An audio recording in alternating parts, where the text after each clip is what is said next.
महापुरुष ने अपने जीवन पर्यंत संघर्षों से जूझते हुए भी मेवाड़ की स्वाधीनता, हिंदुत्व की रक्षा के लिए उसने अंतिम दम तक प्रयास किया। आज 482वां उनका जन्मदिन है। दोस्तों, मैं केवल 2-3 मिनट में अपनी बात पूरी करूंगा। ये जो सारा घटनाक्रम जो चला है, यह इस चावंडा मात की कृपा से हुआ। वो मैं इसलिए कहता हूं कि अगर उदय सिंह जी नहीं होते और पन्ना धाय उदय सिंह जी की रक्षा के लिए अपने बेटे चंदन को नहीं वार करके और देश के लिए देती तो उदय सिंह जी नहीं बचते।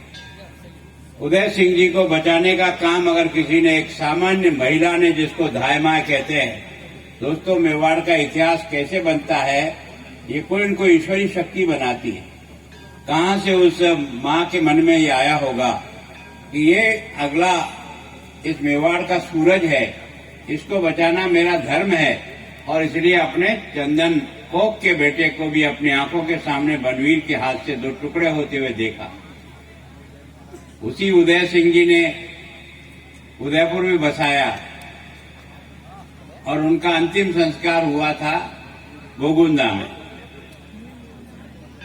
अब आप थोड़ा सा सोचिए कि क्या ईश्वर की क्या अजीब लीला है कि प्रताप पैदा होता है कुंभलगढ़ में, राज तिलक होता है गोगुंदा में, युद्ध होता है हल्दी घाटी में, और अंतिम राजधानी बनती है चावंड, जहां उनका निर्माण होता। मैं सोचता हूं कि अगर उदय सिंह जी की मृत्यु के बाद वहां राजगद्दी पर जो है वो जगमाल को बिठा दिया, महाराणा प्रताप को नहीं बिठाया, जगमाल को बिठाया। और जब दाह संस्कार के समय में महाराणा प्रताप जब उस दाह संस्कार में उपस्थित थे, अपने इस मेवाड़ क्षेत्र के वो जो राज परिवार थे, उन्होंने देखा कि महाराणा यहाँ, ये प्रताप यहाँ दाह संस्कार में कैसे आया, तो पता लगा कि राज की गद्दी पर जगमाल को बिठा दिया है। तो उसने स्वीकार कर लिया, उसने कोई विरोध नहीं किया। जो भी निर्णय हुआ उसको प्रताप ने स्वीकार किया। लेकिन सब लोगों ने सोचा कि इस कठिन घड़ी में अगर मेवाड़ के स्वाभिमान की रक्षा कोई करने का दमखम रखता है, वो प्रताप रखता है। इसलिए राजगद्दी से उतारा और प्रताप को उसने राज तिलक करके उसने गोगुंदा की धरती पर राज सुपुर्द किया। जिसके जीवन में कष्ट ही कष्ट लिखे थे, उसमें से निकल करके प्रताप है। अब आप में से कई लोग सोचते हैं कि प्रताप ने चमत्कार कैसे किया। चमत्कार किया उसके जीवन को जीने के तरीके ने, उसके कष्टों ने। उसने हर मुसीबत का मुकाबला किया, लेकिन कभी भी उसके सामने झुका नहीं। और प्रताप के सामने अकबर ने कोई बहुत बड़ी बात नहीं रखी। आप याद करिए, केवल और केवल इतनी सी बात कही थी कि न तो मैं आपका राज देना चाहता हूं, न मैं आपको अपना दास बनाना चाहता हूं। मैं तो ये चाहता हूं कि आप मुझे बादशाह कह दो, मुझे बादशाह स्वीकार कर लो, तो मैं यहाँ से वापस लौट करके चला जाऊंगा और कभी आपकी तरफ आकर के भी नहीं देखूंगा। लेकिन प्रताप ने कहा, न आज कहा, न कल कहूंगा, न मरते दम तक बादशाह कहूंगा, चाहे इसका मूल्य मुझे कितना ही चुकाना पड़ेगा तो चुकाऊंगा। इस छोटी सी बात पर इसने संघर्ष का एक रास्ता तय किया था। अब आप में से कई लोग सोचते हैं, यार जानवर भी क्या मदद कर सकता है। ये चेतक ने जो करिश्मा किया ना, वो किसके लिए क्या था? प्रताप के उस जीवन की शिष्टताओं के कारण से उसको एक जानवर भी किस तरह से प्यार करता है। दोस्तों, ये समझने की बात है।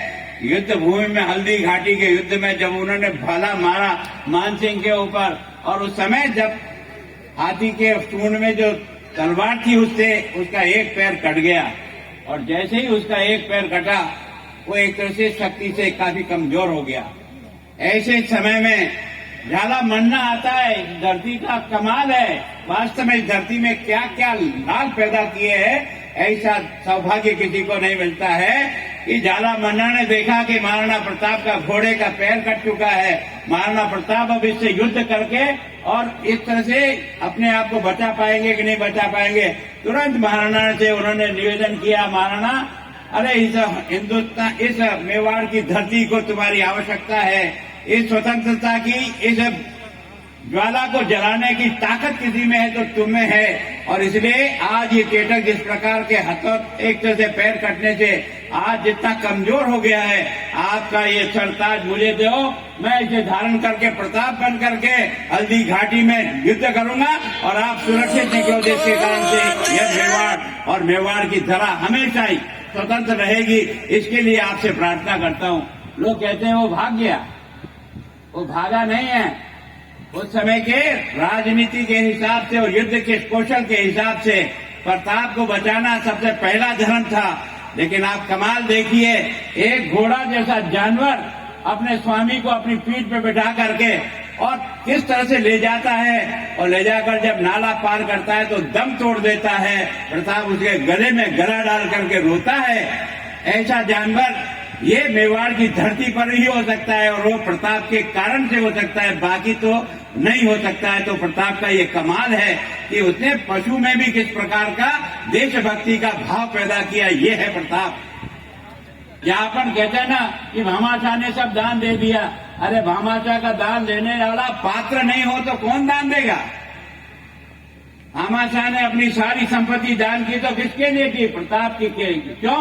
कि प्रताप जिस प्रकार का कष्टपूर्ण जीवन जी रहा था, आजादी के जंग के लिए जिस प्रकार से पहाड़ी पर घूम करके भी मेवाड़ की स्वाधीनता का युद्ध कर रहा था, लेकिन उसके बाद साधन, सेना और कमी हो गई, तो उसने विचार आया कि ये धन किस काम का, ये धन इसी काम का। और इसलिए सारा धन अपने बाप दादाओं की जितना कमाया था प्रताप के चरणों में रख के प्रताप को कहा, ये सब आपका, आपको ही समर्पित करता हूँ। प्रताप ने कहा, भैया भामाशाह ये क्या कर रहे हो?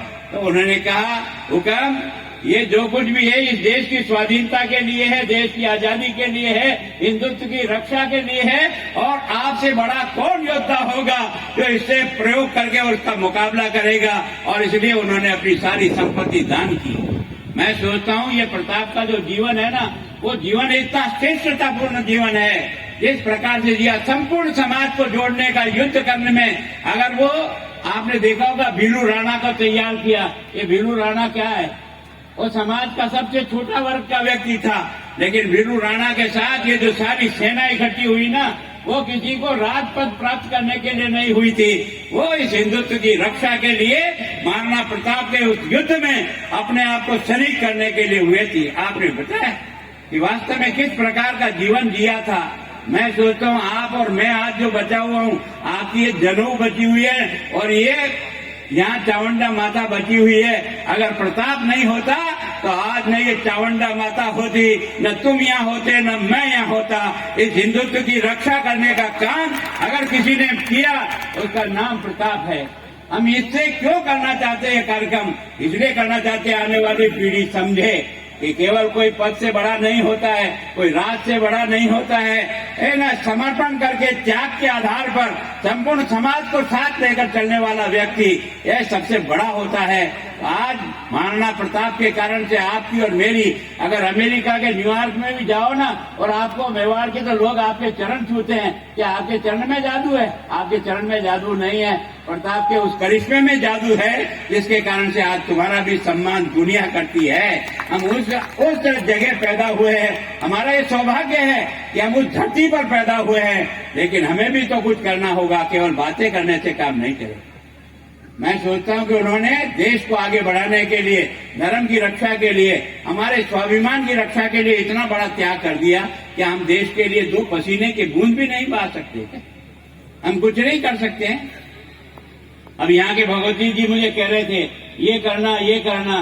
अगर आपको, आपके मन में भी वो जो मेरे मार साहब थे ना, लाभचंद जी और सोहन जी और वैद्य भागीरथ जी जैसा, रामेश्वर जी जैसा, अगर आपके मन में पीड़ा हो ना, तो उस आदमी ने एक एक रुपए का फोल्डर बेच करके इतना बड़ा एक स्टैचू खड़ा कर दिया, जिसके कारण से हमने इसको आगे बढ़ाने का प्रयास किया। पर ये पहला स्टैचू होगा जो एक एक रुपए के फोल्डर के आधार पर इस क्षेत्र के बच्चे और जनता के द्वारा इकट्ठा किया हुआ पैसा लगाए ना, तब जाकर के खड़ा होता है। अगर आपके मन में भी इस स्थान को डेवलप करने की इतनी लगन और तर्पण हो ना, जब मैं कभी 5 बजे उठता 6 बजे, तो मुझे मार साहब जो है ना मेरे उस लॉन में बैठे हुए मिलते सामने वाले पार्क में, देख के लगता था यार ये आदमी क्या केवल पागलपन चढ़ गया क्या इसको? सारा का सारा काम करने के लिए न रात देखता है न दिन देखता है। अगर आपके मन में भी उतनी तड़पन होगी तो गुलाब चंद कटारिया 24 घंटा आपके साथ खड़ा है। और जिससे भी है, अभी आज ही मुख्यमंत्री जी ने कहा 5 करोड़ की घोषणा की, आप उसके पीछे पड़ो। ये 5 करोड़ की योजना का काम क्या क्या है, कितना जल्दी शुरू होता है, जल्दी से इससे आगे बढ़े। केंद्र की सरकार भी मदद करने को तैयार है, पर कोई प्रोजेक्ट बनकर के, कोई काम बनकर के तैयार हो तब तो आएगा कोई मदद करने। मैं सोचता हूं कि आप जो भी भाई यहाँ शपथ ली है, और जो पहले के अध्यक्ष भंवर जी यहाँ बैठे हैं, बाकी बड़े बड़े सेठ लोग भी बैठे हैं, कोई ऐसा स्थायी काम करो जिसके कारण से इसको देखभाल ठीक प्रकार से हो सके। आने वाला व्यक्ति यहाँ मेला लगे न लगे, पर 10 आदमी भी आवे तो कुछ प्रेरणा लेकर के सीख के जावे। ये प्रताप की धरती वो धरती है जो सब कुछ उठा करके देश धर्म की रक्षा के लिए अपने आप को आगे बढ़ाता है। उससे शिक्षा प्राप्त करने के लिए जो भी आए कुछ समझ करके जाए, इसके लिए ये सारे प्रोजेक्ट खड़े किए जाते हैं। मैं सोचता हूँ इसमें आप करें। मैंने ख्याली जी को कहा था कि ख्याली जी मुझे कितनी बजे आना, या तो इनके मन में कमजोरी थी, मुझे पहले से कहते हैं कि 9 बजे से ही कार्यक्रम शुरू होगा तो मैं 9 बजे की बात करता। इन्होंने कहा 7:30 बजे शुरू होगा, मैं 7:30 बजे आ गया। और तो मैंने इनसे कहा था भी मेरी एक क्षमता है, मैं भी सवेरे 8:30 बजे से कार्यक्रम में चल रहा हूँ, आखिर मेरी क्षमता है कि इससे ज्यादा नहीं। मैं आप सबसे क्षमा चाहता हूँ। और जो प्रकाश भाई यहाँ आ रहा है, ये मैंने भी इनके साथ संग के बहुत गीत गाए हैं दोस्तों। एक ऐसा नौजवान बच्चा आपके सामने आ रहा है जो राष्ट्रभक्ति के गीत के कारण से अपने वातावरण को इतना देशभक्तिमय बना देता है, वो आपको सुनने का मौका मिलेगा। मैं सोचता हूँ आप और हम सब इस बात की प्रतिज्ञा करें कि उन्होंने देश धर्म की रक्षा के लिए अपने को सब कष्टों में डाल दिया, तो कम से कम देश को बनाने के लिए हम भी पसीने की 2 बूंद तो ईमानदारी से बहाने की कोशिश करें, तब जाकर के देश बनेगा। आप सबका बहुत बहुत धन्यवाद। जय भारत। आई गया, वाह भैया, तुझसे ने मेरी बात सुन ली होगी यार।